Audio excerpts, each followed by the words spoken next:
आज मी मटण करत आहे आमच्या सासूबाईंच्या पद्धतीनं. तर तुम्हाला दाखवते कसं बनवलंय ते. इथं मी कांदा घेतलेला आहे, भाजून घेते. कांदा चांगला लालसर भाजलेला आहे. हा कांदा बारीक करून घेतलेला आहे, तेलात भाजून घेतला चिरून आणि बारीक केल्यानंतर मग आता परतून घेते. त्याच्यानंतर आपल्याला मी इथं फोडणी केलेली आहे बघा, खोबरं आणि कोथिंबीरीची. तर मी फोडणी टाकते. आपल्या अंदाजानुसार टाकायचं. आपल्याला जसं घट्ट असं पाहिजे असेल तर घट्ट करायचं, पातळ पाहिजे असेल तर पातळ. फोडणी चांगली परतून द्यायची. इथं शिजलेलं आहे चिकन. देशी कोंबडा आहे, देशी कोंबडा. चटणी टाकली, चांगलं परतून घेतलं. त्याच्यानंतर चटणी टाकलेली आहे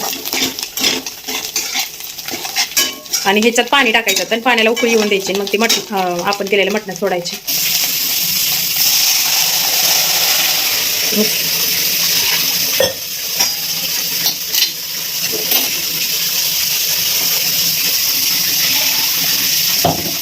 आता ह्याला चांगली उकळी येऊन द्यायची आणि मग मटणात सोडायचं आपल्याला. आपलं इथं मटण तयार झालेलं आहे. मी उकळल्यानंतर तो रस्सा आहे ते ह्याच्यात ओतलेला आहे. अशा पद्धतीने पातळ आमच्या घरात आवडतं.